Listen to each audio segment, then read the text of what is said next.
And I'm going to turn it over to Portia and Lisa. Good morning. Good morning. So today we're going to talk about the introduction of client bill for Castle Medical. We're also going to go over contracts. We're going to go over the collection protocol, and then we'll go through a few of the last key pointers, okay?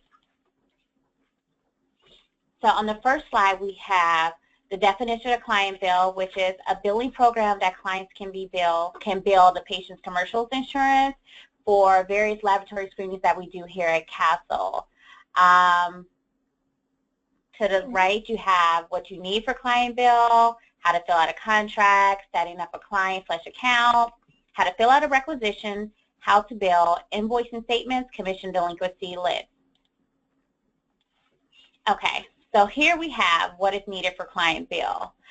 Basically, what is needed for client bill, we want to make sure that our client is knowledgeable of the credentialing. Client needs to know what they're credentialing, what the payment amounts will be, and what the reimbursement rates will be if they build out certain tests from Castle Medical. They need to have a strong biller, so you want to verify with the doctor and the biller and make sure that they can actually bill these type of tests that we're billing. Also, you want to make sure that the clients understand that the different insurances and the reimbursement rates, and make sure that the client also agrees to all of Castle terms. This is Sue. I definitely want to inject here. It is very important that everyone understands that how a client is credentialed with a payer is not the same method that Castle is credentialed with a payer. For instance, we are going to be reimbursed one amount. The client might be reimbursed something completely different. Also, many clients are not to bill pathology at all. So this is where it's really important to talk with those clients prior to them signing the contract for them to investigate what their credentialing is. So then they can be extremely knowledgeable about moving forward into this program. And this is Portia, just to piggyback off of what Sue is saying. Also, I will recommend when you guys are signing up clients for client bill is to have that client send out a few samples to different insurances just to see how much they get reimbursed, just so we'll know what the protocol is and what's going on. So if the client is only getting reimbursed $90 and their fee is $150, we want to make sure that client is happy and okay with that. Because they're getting reimbursed $90 and we're billing them out $150 for like 20 samples, they're not going to be okay with that. So we just want them to do a trial-based period to just see what the reimbursement rates are for the insurances. Regarding blood and chemistry, client bill and fee for service, please remember to always contact me with those requests. This particular arrangement for blood and chemistry client bill requires an additional document to be sent to you for signing. So the standard client bill contract is primarily just for the toxicology, and for blood, it is still that same contract is going to be used, but additional document needs to be created and sent back to that client for signing with the original contract. And here is just the primary protocol on the steps to take. This protocol is also on the cascade for you to locate within the billing, the client bill area. So I just wanted again to just discuss it, share this, but please contact me. We want to make sure that any tests that client is needing to or requesting to client bill or client fee is something we can do, along with review their requested fees and move that forward to a possible signing that client onto client bill or client fee process.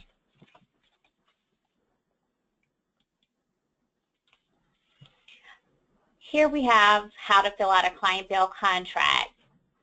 All contracts must be turned in immediately, and you are to send it to the client bill at Castle Medical email address. We do not want any of the contracts to be altered. Do not alter any of the contracts. Do contact Sue, Jennifer Blair, or Scott Damron if you need any changes made to the contract. Right here, we have the client bill agreement, the first page. Right here, you need to put the type of test being ordered, the effective date. The effective date should be the same day that you turn in the contract. No contract should be turned in 90 days later after the effective date. That prevents us from having to make adjustments on the account, and that prevents an upset client getting an invoice with the incorrect amounts or anything going wrong. Also, all pricing must be filled in the correct box. If we're only doing a high-risk panel, my guess would be to go ahead and have the client fill out for comprehensive panel. Even if they don't order it now, they may order it later. There's always a chance that the client will order extra tests, so we want to make sure that we've already had those fees signed in for that client. Also, we want to make sure that the client understands all the fees and all the pricing that we have here. Clients should know that about the invoicing. They should know about the transportation, the non-disclosure. Clients need to know everything that goes on this page and understands it. On the second page, we have where the physician must sign. Now, a physician needs to sign this contract in order for it to bond with Castle. Also, a representative needs to sign the contract before it's sent to Castle. That can be you, that could be Jennifer Blair, that could be Scott Damron. But this contract needs to be signed on both sides by both parties in order for it to bond us together. Here we have the ACH authorization form. What we need here, this pretty much guarantees Castle money. This right here is what we need, all of the financial institutions' information. It must be readable. It must be correct. All of the numbers, you want to verify that the checking and savings account number, verify that with the physician or the office manager. We want to make sure the routing number is correct, and we want to make sure that the physician understands that after 7 to 10 business days, we will deduct this from his account. But he will receive an invoice prior to it being deducted. One quick thing that I definitely wanted to point out regarding the signing page, please, when you have a client bill, a contract, or a client fee agreement, contact your DVP, let them know about this contract, and obviously to get corporate Jennifer Blair or Scott Damron to sign it, just send that to client bill. We are going to obtain that from Jennifer or Scott to have that signed. You do not need to contact Jennifer or Scott independently. Just send it to client bill at castlemedical.com. We will obtain that, that primary signature here at HQ. Thank you. The next slide we have is the Exhibit B, Guarantee of Payment. The guarantee of payment must be signed by the physician. Pretty much this sheet right here just guarantees the payment. It just makes the client aware that they're going to pay Castle no matter what. So it's very important that we have Exhibit B signed on all contracts, because that guarantees us that we're going to get paid no matter what.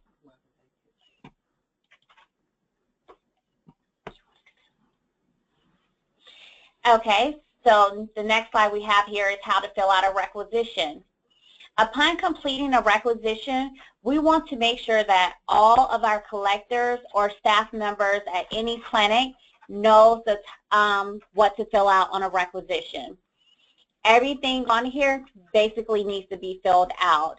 What we have to the right is the definitions of what would create a TIQ and what will create a 1874, which is missing information here at Castle. We want to make sure that the collector or the office staff understands that if we don't get this information, this would hold up them getting confirmation results from Castle Medical. It's very important that we have the physician's signature, not a signature on file. Make sure that the doctor is marked. Make sure we have the patient's address, city and state. If it's a self-pay patient, make sure that we have the front and back of all insurance cards information. Writing out a patient's insurance does not give us any information. We actually need to have that insurance card front and back. We also need to have their driver's license if they're self-pay. We need to have the correct test marked on the requisition and any drugs that the patient is taking marked. Anything else that the physician wants to be done, the physician needs to look over this requisition before it's sent out to Castle. So all requisitions need to be approved by the physician before it's sent to Castle, and that will prevent a lot of errors being made. One thing that I want to inject regarding the insurance card, I know that not all of us have our own Castle collectors out there. We're working with the client vigorously to have this requisition filled out completely. But the one point that I definitely wanted to share regarding the insurance card information, we're requesting that front and back. You might be asking yourself why. Number one, if you've ever been on another webinar on mine that's regarding insurance, some of this information was shared. But for instance, there's multiple insurance plans through a particular payer. For instance, Humana. Humana will have a commercial plan. Humana will have a government plan. Humana will also have a Medicare plan. And if you just write down Humana, we do not know what type of plan they have. So the insurance card is the key of communication, and that having the back of the card, many times the insurance on the back will tell us where to send the claim. Previously, I've shared on previous webinars where the front of the card states one thing, the back of the card states where to send the claim, and it's a completely different location. So the back of the card might not seem important to someone who's not a biller, but to a biller, it is the most valuable part of the card. Obviously, the front is with the ID, but the back is what's telling us where to send it, and that eliminates us sending the claim to the incorrect insurance and delaying payment. So again, please instruct all of your clients, your collectors, that the insurance, a copy of that insurance card, and we're talking primary as well as secondary insurance, having that copy front and back is just so extremely important.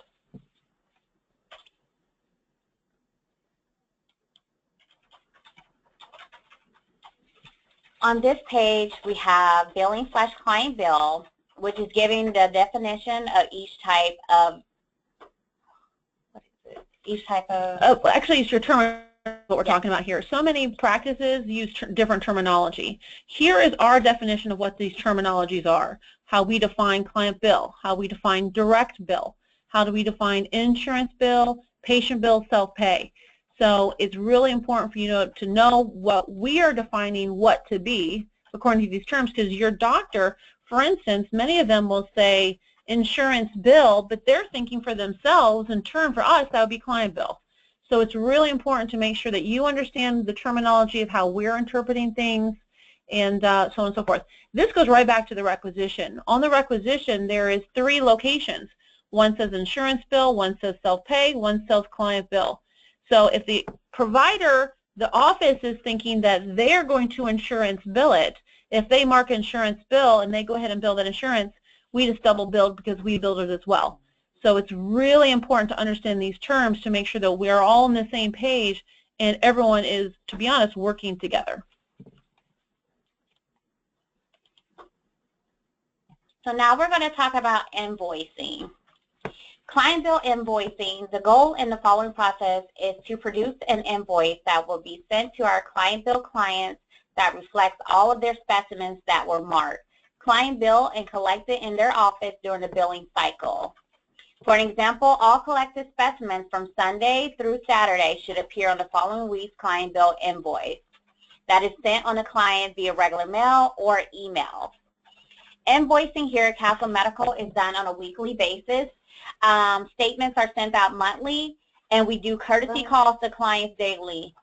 To elaborate on the courtesy calls goes out to clients on a daily basis from your client bill specialist. We speak to them in regards to their balances.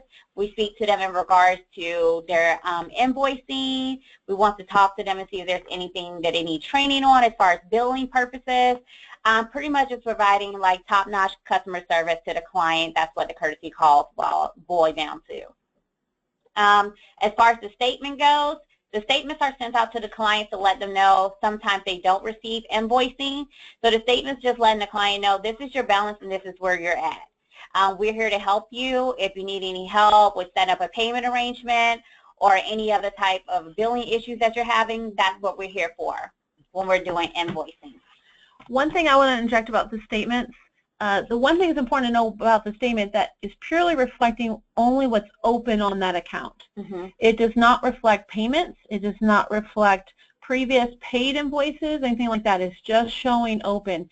If you need or a client needs a statement reflecting their payments and where they were applied, contact Client Bill and they can get you that information. Absolutely.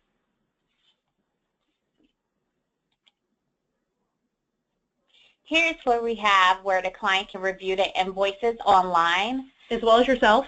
Well as yourself. You can visit the castlemedical.com web portal. You can click on login, enter your login and password. Pretty much it's a menu option that allows you on the left side to select the account statements and invoices. There the client can download or you download the invoices and print them off. It also shows the total pay, total adjustment amount, and the balance. All of the information on the website is real-time information that's generated out of Castle Medical's LabGen software. But if the client needs anything else, they are to contact Client Bill, and we can get them any information that they need that they're not seeing on the website if they're having problems. Commission delinquency report. This is delinquent accounts, an account that stays delinquent until the account is paid in full or has a payment plan to be paid in full. Once an account is paid in full, then the TM will be paid correct commission structure. When does a client become delinquent? A client becomes delinquent once the account becomes 90 days overdue, which means that there's a 90-day invoice out, whether they paid the current one. If there's an invoice prior to that that is 90 days past due, that will make the client delinquent. There's 3 options to get the client off of the delinquent list. They can make a payment arrangement, which is paying 25% of the balance and 4-month payment plan to come off the delinquent status. Also, a client can put a credit card on file. The client can set up a payment arrangement by leaving a credit card on file with a plan that fits their financial budget and a day, month that they want for their account to be withdrawn. We can set that up as well.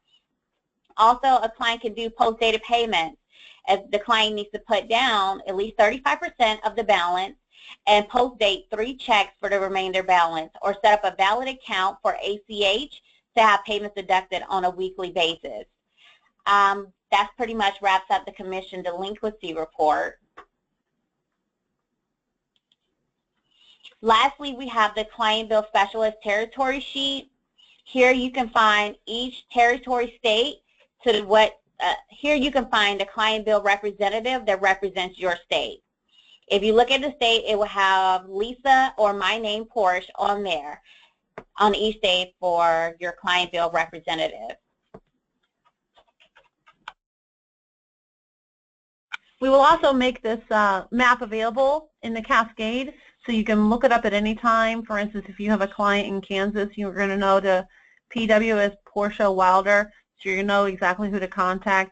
Again, primary contact should always be clientbill@castlemedical.com, but I do know that many of you have relationships with Portia or Lisa, and you can obviously still continue to contact them directly. That wraps up the presentation for Client Bill. We're going to open up the lines to have feedback and talk and discuss further into the presentation. Also, key pointer, I want you guys to know that we all work for Castle Medical. We all work on the same team. So this is just to get everyone on the same page so we're all working together. Does anyone have any questions? I can unmute everybody, but that could cause some back feedback. So please utilize the question area or the chat feature, and we'll answer any questions anyone has about Client Bill or client fee for service.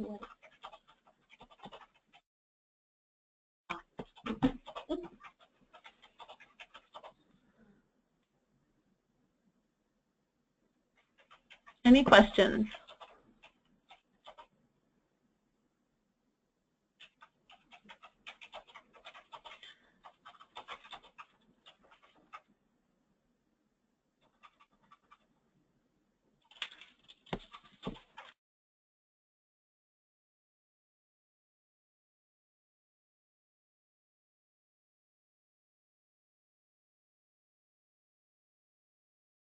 To go by something. Okay. Thank you, Jack, for that question. It's a really good question. Jack's question was regarding the delinquency report. Right now, I do not know for sure if the delinquency report is being sent to all of you or even just to the DVPs. I will inquire that with Marjan just to see and find out. So again, you will know which of your clients is on that particular delinquency report. Why can't the client bill the government programs? Hold on 1 second. I'm going to try to, not that, hold on 1 second. I'm going to try to answer your question, Deb. 1 quick second.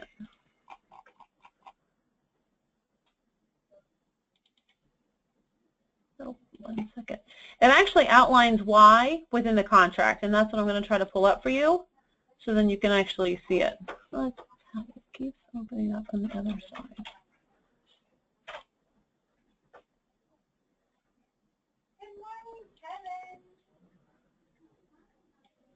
Yeah. Here we go. Everyone should be able to see this contract, and I'm going to try to make it a little bit smaller. Actually, I believe it's on page 2. And let's see, I thought it was right here in this information. Client covenants and agrees to not bill any federal health program as defined in 42 U.S.C. 1320A 7BF in connection with the services provided to client here under. What that's basically telling me that there is a definition, there is a law that's out there that states for a client bill arrangement that a federal health care program, they cannot bill. So there is an actual law out there that states why. So I apologize, I don't have this exact law right here in front of me, but I trust that this is absolutely correct. But there is actually regulations out there that's put in place by the government that only the lab itself can bill those particular specimens. You're welcome, Deb. No problem. This is also good to know. I mean, if you've never read our client bill contract and you're selling client bill, you need to read the contract. So you know what it says. For instance, any question that they have regarding fair market fees or why can't I bill government plans? I mean, there's multiple questions that they could have that are answered right here within the contract. So you definitely want to see that, even if, you know, what's going to happen if I have a late situation, what am I going to be charged? This information is right here in your contract. I know it, yes, it is legal termed, but please take a moment, yes, maybe 30 minutes to really go through this contract, read it and understand it. At least possibly take one, and you're going to definitely take away something that you did not know before.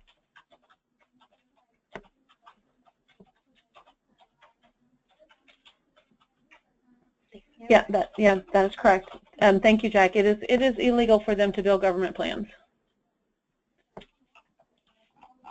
Short and to the point. Thank you. Any other questions?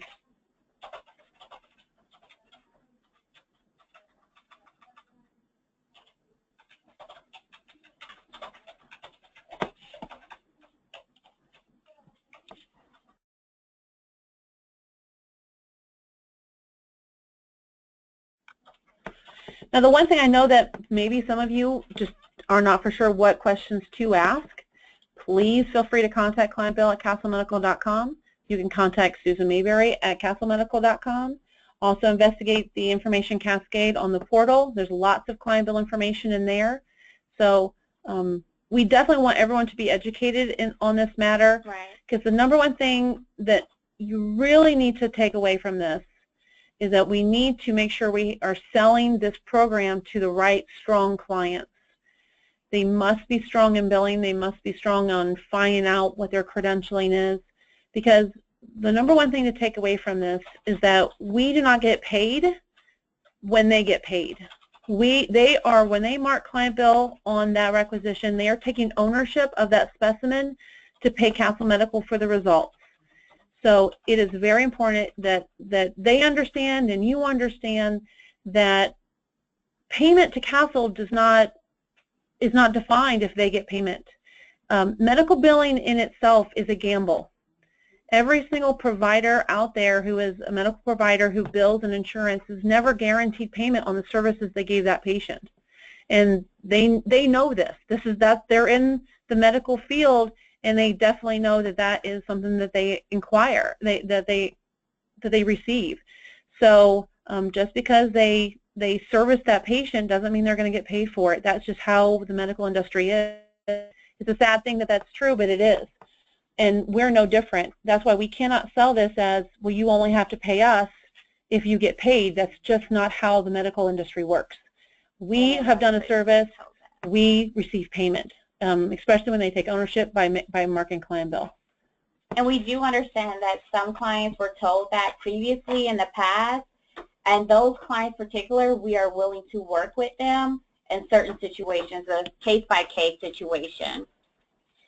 On a commission delinquency report, it is, once your client is on the commission delinquency report, they go on the report. The client never comes off the commission delinquency report. Client gets off the commission delinquency report once it's paid in full. How to come off of that and commission is paid? Commission is only paid to the sales rep if he collects the funds, he or she. So if the sales rep collects the funds, let's say the sales rep collects a $10,000 check, that sales rep will be paid per sample collected. So the fee that we charge, that client, say the fee is $100, that sales rep, it will be divided $100 into $10,000, and the sales rep will be paid accordingly to that. That is how we are paid for the commission delinquency report. It's also just really important. Yes, we have all of our clients listed on our report, but that does not mean they're all set the status of delinquent. Obviously, if you have a client, you want to keep them off of the status that they are in delinquency. So, because then your commission stops, there becomes a frustrating situation with the client. So you always want to be on top of that client's balance, on top of that client's payments. Absolutely. And how that's going to work for you to be able to keep on top of that is to go directly right here to the Castle Medical portal for you to review that that client's invoicing. You're going to see when they made their payment. You want to make sure that you're on top of that, keeping yourself educated, that they are not in jeopardy of having a problem. Number one, if you know your client well enough, you're going to see possibly if they haven't made a payment, let's say in 30 days, you might need to go back in there and talk with them about it. Maybe they're having difficulty billing. Maybe they need more additional training. Mm-hmm. Or maybe, to be honest, they might need to come off of client bill, become traditional because they're just not getting paid. So there's just lots of things that hopefully there's the tools out there to assist you on knowing how to manage those counts. Right. But just signing them up doesn't mean that you're done. This is definitely a manageable process that needs to be totally worked together through client bill team here and you out in the field. We need to work together on assisting that client. And if there's a settlement being made on any count, you guys please run that by client bill so we can make sure that that settlement is accurate and that it's fair. Because we don't want to do anything that communication is being broken. We want to make sure that every party understands that there's a settlement being made, and we don't want to tell a client that this is the fee that they're going to end up paying Castle without verifying with everyone else. So definitely for settlements, those are where a client just has a huge balance and they are, to be honest, they're frustrated but want to work a deal with us. Gather those informations, talk with your DVP. We bring those to HQ. You can send those to me. You can send those directly to Jennifer Blair. Once we get something that's agreed upon, I will actually create a letter, send to the TM as well as the DVP. You can go back out there, get that signed, and we can move that client forward.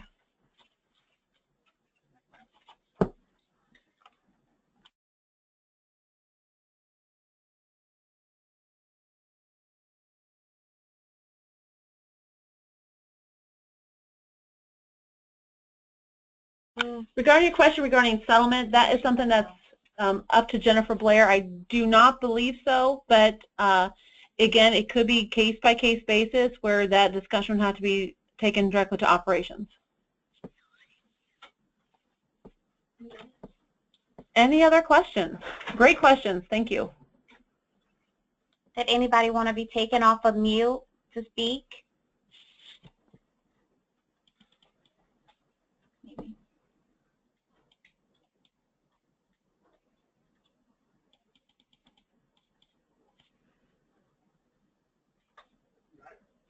Okay, well, wonderful. I don't see any more questions that's coming in.